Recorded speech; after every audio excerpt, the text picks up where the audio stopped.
ಚುನಾವಣೆಗೆ ಕೇವಲ ಇರೋದು ಮೊದಲ ಹಂತದ ಎಲೆಕ್ಷನ್. ಕರ್ನಾಟಕದಲ್ಲಿ ಕೇವಲ 5 ದಿನ ಮಾತ್ರ ಬಾಕಿ ಇದೆ. ಇತ್ತ ರಂಗೇರ್ತಾ ಇದೆ ಎಲೆಕ್ಷನ್ ಕಾವು. ಬೆರು ಬಿಸಿಲಿನಂತೆ ರಂಗೇರ್ತಾ ಇದೆ ಎಲೆಕ್ಷನ್ ಕಾವು. ಹೈ ವೋಲ್ಟೇಜ್ ಕ್ಷೇತ್ರದಲ್ಲಿ ಮತ ಗಳಿಕೆಗೆ ಮಲ್ಲ ಯುದ್ಧ ಶುರುವಾಗುತ್ತೆ. ಶತಾಯಗತಾಯ ಗೆಲುವನ್ನ ಸಾಧಿಸೋಕೆ ಹರಸಾಹಸವನ್ನ ಕಲಿಗಳು ಮಾಡ್ತಾ ಇರೋದು. ಟಾರ್ಗೆಟ್ ರೀಚ್ ಮಾಡೋದಕ್ಕೆ ಈಗ ಘಟಾನುಘಟಿಗಳ ಎಂಟ್ರಿನೇ ಆಗ್ತಾ ಇದೆ.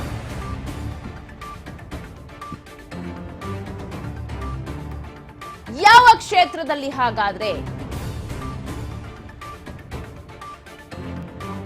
ಹೈ ವೋಲ್ಟೇಜ್ ಕ್ಷೇತ್ರ.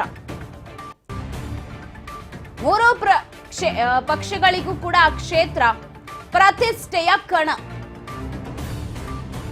ಟಾರ್ಗೆಟ್ ರೀಚ್ ಮಾಡೋದಕ್ಕೆ ಘಟಾನುಘಟಿಗಳ ಎಂಟ್ರಿ ಆಗ್ತಾ ಇದೆ. ಯಾವ ಕ್ಷೇತ್ರದಲ್ಲಿ ಹಾಗಾದ್ರೆ? ಬಿಜೆಪಿಗರ ಎಂಟ್ರಿಗೆ ಆಡಳಿತ ಪಕ್ಷದಿಂದ ಕೌಂಟರ್ ಅನ್ನ ಕೊಡಲಾಗ್ತಾ ಇದೆ. ಕೋಲಾರದಲ್ಲಿ ಇವತ್ತು ಜಂಟಿ ಪ್ರಚಾರವನ್ನ ಮಾಡ್ತಾರೆ ಕಾಂಗ್ರೆಸ್ನ ಜೋಡೆತ್ತುಗಳು. ಕೋಲಾರದಲ್ಲಿ ಎಲೆಕ್ಷನ್ ಕಾವು ಹೆಚ್ಚಾಗ್ತಾ ಇದೆ. ಹಳೆ ಮೈಸೂರು ಭಾಗ ಟಾರ್ಗೆಟ್, ಎಲ್ರಿಗೂ ಟಾರ್ಗೆಟ್ ಅದು. ಬೆಂಗಳೂರು ವ್ಯಾಪ್ತಿಯಲ್ಲಿ ಇವತ್ತು ಕಾಂಗ್ರೆಸ್ ಪ್ರಜಾಧ್ವನಿ 2.0 ಕಾಂಗ್ರೆಸ್ ಜೋಡೆತ್ತುಗಳಿಂದ ಮತ ಪ್ರಚಾರ. ಲೋಕ ಕ್ಷೇತ್ರದಲ್ಲಿ ಸಿಎಂ ಡಿಸಿಎಂ ಜಂಟಿ ಯಾತ್ರೆ 2 ಕಡೆಗಳಲ್ಲಿ, ಬೆಂಗಳೂರು ಗ್ರಾಮಾಂತರ ಹಾಗೆ ಕೋಲಾರ. ನಿನ್ನೆ ಅಷ್ಟೇ ಮೋದಿ ಅವರ ಆಗಮನವಾಗಿತ್ತು. ಆ ಬೆನ್ನಲ್ಲೇ ಮತ ಕಬ್ಜಾಕ್ಕೆ ಸಿಎಂ ಡಿಸಿಎಂ ಮುಂದಾಗ್ತಾ ಇದ್ದಾರೆ. ಗೌತಮ್ ಹಾಗೆ ಡಿಕೆ ಸುರೇಶ್ ಪರವಾಗಿ, ಅಂದ್ರೆ ಕೋಲಾರದಲ್ಲಿ ಗೌತಮ್ ಪರವಾಗಿ, ಇತ್ತ ಬೆಂಗಳೂರು ಗ್ರಾಮಾಂತರದಲ್ಲಿ ಡಿಕೆ ಸುರೇಶ್ ಪರವಾಗಿ ಮತ ಭೇಟೆಗೆ ಇಳಿತಾರೆ. ಗ್ರಾಮಾಂತರ ಅಂತೂ ಈ ಬಾರಿ ಪ್ರತಿಷ್ಠೆ.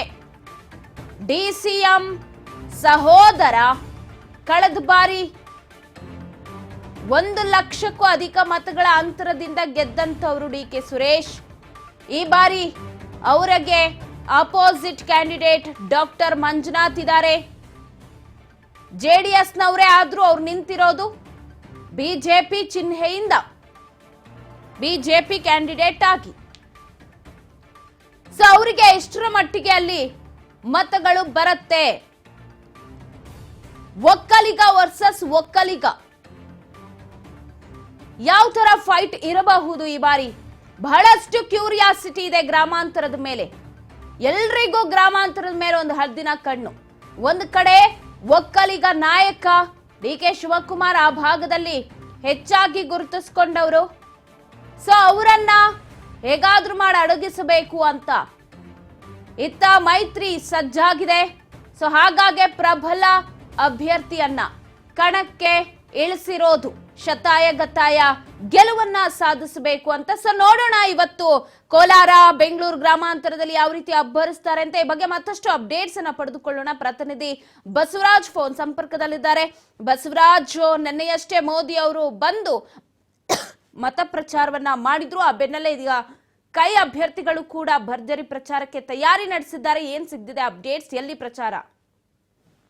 ಪವಿತ್ರ, ಈಗಾಗಲೇ ಪ್ರಜಾಧ್ವನಿ 2 ಅನ್ನುವಂತಹ ಕಾರ್ಯಕ್ರಮದ ಅಡಿಯಲ್ಲಿ ಕಾಂಗ್ರೆಸ್ ಪಕ್ಷದ ನಾಯಕರು ಇಡೀ ರಾಜ್ಯಾದ್ಯಂತ ಎಲ್ಲ ಲೋಕಸಭಾ ಕ್ಷೇತ್ರದಲ್ಲಿ ಒಂದು ಪ್ರಚಾರದ ಕಾರ್ಯಕ್ರಮ ಕೂಡ ಹಮ್ಮಿಕೊಂಡಿದ್ದಾರೆ. ಅದೇ ರೀತಿ ಈಗಾಗಲೇ ಒಂದು ಬಿಜೆಪಿ ನಾಯಕರು ಕೂಡ ಪ್ರಧಾನಿ ನರೇಂದ್ರ ಮೋದಿ ಅವರನ್ನ ಕರೆಸಿ ಸಾಕಷ್ಟು ಒಂದು ಕಡೆ ಅಬ್ಬರದ ಪ್ರಚಾರ ನಡೆಸಿದ್ದಾರೆ. ನಿನ್ನೆ ಕೂಡ ಒಂದು ದೊಡ್ಡ ಕಾರ್ಯಕ್ರಮ ಕೂಡ ನಡೆಸಿದ್ರು.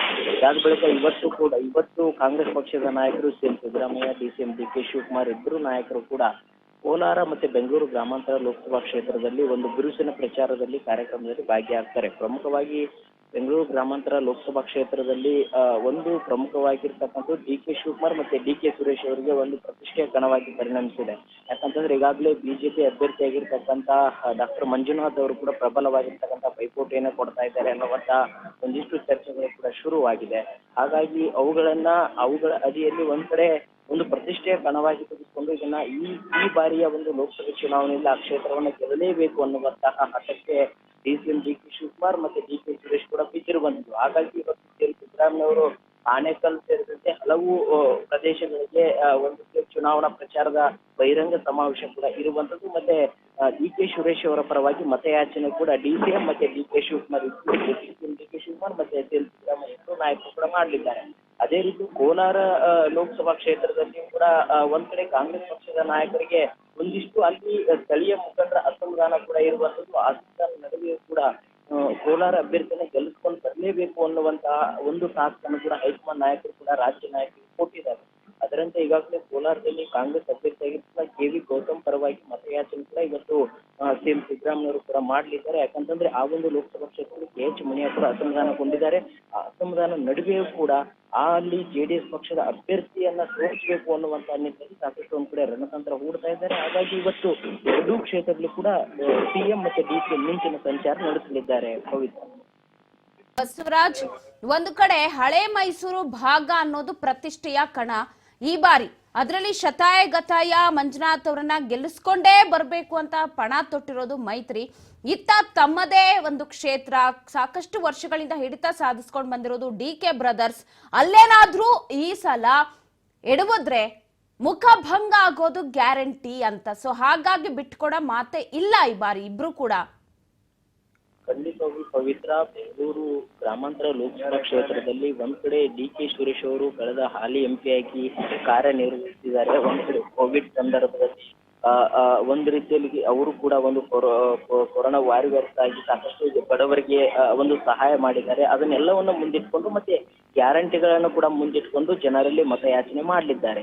ಇನ್ನು ಪ್ರಮುಖವಾಗಿ ಡಾಕ್ಟರ್ ಮಂಜುನಾಥ್ ಅವರು ಈ ಬಾರಿ ಬಿಜೆಪಿ ಮತ್ತು ಜೆಡಿಎಸ್ ನ ಮೈತ್ರಿ ಅಭ್ಯರ್ಥಿಯಾಗಿ ಕಣಕ್ಕಿಳಿದಿರುವಂತದ್ದು ಡಿ.ಕೆ. ಶಿವಕುಮಾರ್ ಮತ್ತೆ ಡಿ.ಕೆ. ಸುರೇಶ್ ಅವರ ತೆಂಗನಿಗೆ ಗುರಿಯಾಗಿದೆ.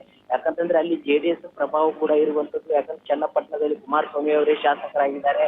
ಅದರಂತೆ ಬೆಂಗಳೂರು ಗ್ರಾಮಾಂತರದಲ್ಲಿ ಕೂಡ ಇಬ್ಬರು ಕೂಡ ಒಕ್ಕಲಿಗ ನಾಯಕರು. ಹಾಗಾಗಿ ದೇವೇಗೌಡರ ಅಳಿಯ ಮಂಜುನಾಥ್ ಅವರ ಒಂದು ಏನು ಸ್ಪರ್ಧೆ ಇದೆ ಇದು ಎಲ್ಲೋ ಒಂದ್ ಕಡೆ ಡಿ.ಕೆ. ಶಿವಕುಮಾರ್ ಅವರಿಗೆ ಮತ್ತೆ ಡಿ.ಕೆ. ಸುರೇಶ್ ಅವರು ಎಲ್ಲೋ ಒಂದ್ ಕಡೆ ಚುನಾವಣೆಯಲ್ಲಿ ಏನಾದ್ರೂ ಆಗ್ಬಹುದು ಅನ್ನುವಂತ ನಿಟ್ಟಿನಲ್ಲಿ ಕೂಡ ಸಾಕಷ್ಟು ಕಸರತ್ತು ನಡೆಸ್ತಾ ಇದ್ದಾರೆ. ಶತಾಯ ಗತಾಯ ಮಾಡಿ ಆ ಕ್ಷೇತ್ರದಲ್ಲಿ ಗೆಲುವು ಸಾಧಿಸಲೇಬೇಕು. ಈ ಮುಖಾಂತರ ಒಕ್ಕಲಿಗ ನಾಯಕ ಯಾರು ಅನ್ನುವಂಥದ್ದನ್ನ ತೋರ್ಪಡಿಸಬೇಕು ಅನ್ನುವಂತಹ ಒಂದು ಜಿದ್ದಿಗೂ ಕೂಡ ಬಿದ್ದಿರುವಂತದ್ದು. ಹಾಗಾಗಿ ಒಕ್ಕಲಿಗ ಸಮುದಾಯವನ್ನು ಸೆಳೆಯುವಂತಹ ಪ್ರಯತ್ನಕ್ಕೆ ಇಬ್ಬರು ನಾಯಕರು ಹೋಗ್ತಾ ಇದ್ದಾರೆ. ಒಂದ್ ಕಡೆ ಕುಮಾರಸ್ವಾಮಿ ಅವರು, ಇನ್ನೊಂದ್ ಕಡೆ ಡಿ.ಸಿ.ಎಂ ಡಿ.ಕೆ. ಶಿವಕುಮಾರ್ ಇಬ್ಬರು ನಾಯಕರು ಕೂಡ ಒಕ್ಕಲಿಗ ನಾಯಕ ಯಾರು ಅನ್ನುವಂಥದ್ದನ್ನ ಒಂದ್ ರೀತಿಯಲ್ಲಿ ಪ್ರಚಾರದ ಕಣದಲ್ಲಿ ಕೂಡ ಒಂದ್ ಕಡೆ ಹೇಳಿಕೆಗಳನ್ನ ಕೂಡ ಕೊಡ್ತಾ ಇದ್ದಾರೆ. ಅದರಂತೆ ಈಗಾಗಲೇ ಡಿ.ಕೆ. ಸುರೇಶ್ ಅವರು ಕೂಡ ತಮ್ಮ ಕಾರ್ಯಕ್ರಮಗಳ ಕುರಿತಾಗಿ ಅವರು ಜನರಿಗೆ ಮತಯಾಚನೆ ಮಾಡಲಿದ್ದಾರೆ. ಆದ್ರೆ ಯಾವುದೇ ರೀತಿ ಒಕ್ಕಲಿಗ ನಾಯಕ ಅನ್ನುವಂಥದ್ದು ಕೂಡ ಬಿಂಬಿಸ್ತಾ ಇಲ್ಲ. ಹಾಗಾಗಿ ಇಬ್ಬರ ಒಂದು ನಾಯಕತ್ವದಲ್ಲಿ ದೇವೇಗೌಡರ ಕುಟುಂಬ ಅಥವಾ ಡಿ.ಕೆ. ಶಿವಕುಮಾರ್ ಮತ್ತೆ ಡಿ.ಕೆ. ಸುರೇಶ್ ಅವರ ಕುಟುಂಬದ ನಡುವಿನ ಜಿದ್ದಾಜಿದ್ದೇನೋ ಹಳೆ ಮೈಸೂರು ಭಾಗದಲ್ಲಿ ತಮ್ಮ ಪ್ರಾಬಲ್ಯವನ್ನ ಯಾರು ಪ್ರಾಬಲ್ಯ ಉಳಿಸ್ಕೊಳ್ತಾರೆ ಅನ್ನುವಂತಹ ಒಂದಿಷ್ಟು ಸವಾಲು ಕೂಡ ಇರುವಂತದ್ದು. ಹಾಗಾಗಿ ಆ ಸವಾಲನ್ನ ಎದುರಿಸುವಂತದ್ದು ಯಾವ ರೀತಿ ಎದುರಿಸ್ತಾರೆ ಅನ್ನುವಂಥದ್ದನ್ನ ಕಾದು ನೋಡಬೇಕಾಗಿದೆ. Pavitra. Yes, thank you Basavaraj. ಮಾಹಿತಿಗಾಗಿ ಒಟ್ಟಾರೆ ಒಂದು ಕಡೆ ಮೋದಿ ಅಬ್ಬರದ ಬೆನ್ನಲ್ಲೇ ಇದೀಗ ಎಚ್ಚೆತ್ಕೊಳ್ತಾ ಇರೋದು ಕೈಕಲಿಗಳು ಅಬ್ಬರದ ಪ್ರಚಾರವನ್ನ ಮಾಡ್ತಾರಂತೆ ಇವತ್ತು ಕೋಲಾರ ಹಾಗೆ ಬೆಂಗಳೂರು ಗ್ರಾಮಾಂತರದಲ್ಲಿ. ನೋಡೋಣ ಯಾವ ರೀತಿ ಅಬ್ಬರಿಸ್ತಾರೆ ಜೋಡೆತ್ತುಗಳು, ಮತಕ್ಷೇತ್ರದಲ್ಲಿ ಯಾವ ರೀತಿ ಮತ ಭೇಟಿಯಾಗತ್ತೆ ಅಂತ. ಇತ್ತ ಕುಮಾರಸ್ವಾಮಿ ಅವರ ವಿಚಾರಕ್ಕೆ ಬರೋದಾದ್ರೆ ಒಂದು ಕಡೆ ಜಂಟಿ ಜೋಡೆತ್ತು ಅಂದ್ರೆ ಕಾಂಗ್ರೆಸ್ನವರು ಪ್ರಚಾರವನ್ನ ಮಾಡೋದಕ್ಕೆ ಮುಂದಾದ್ರೆ ಇತ್ತ ಕಮಲ ಹಾಗೆ ದಳ ಮೈತ್ರಿ ನಾಯಕರು ಟಕ್ಕರ್ ಕೊಡೋದಿಕ್ಕೆ ಮುಂದಾಗ್ತಾ ಇದ್ದಾರೆ. ಹೈ ವೋಲ್ಟೇಜ್ ಕ್ಷೇತ್ರವನ್ನ ವಶಕ್ಕೆ ಪಡೆಯೋದಿಕ್ಕೆ ಮೈತ್ರಿ ಮತ ಮಂತ್ರವನ್ನ ಜಪಿಸ್ತಾ ಇದೆ. ಭದ್ರಕೋಟೆಯಲ್ಲಿ ಮಾಜಿ ಮುಖ್ಯಮಂತ್ರಿ ಮತ ಶಿಕಾರಿಯನ್ನ ಮಾಡಲಿದ್ದಾರೆ. ಒಂದು ಕಡೆ ಜಂಟಿ ಜೋಡೆತ್ತು, ಮತ್ತೊಂದು ಕಡೆ ದಳ ಕಮಲ.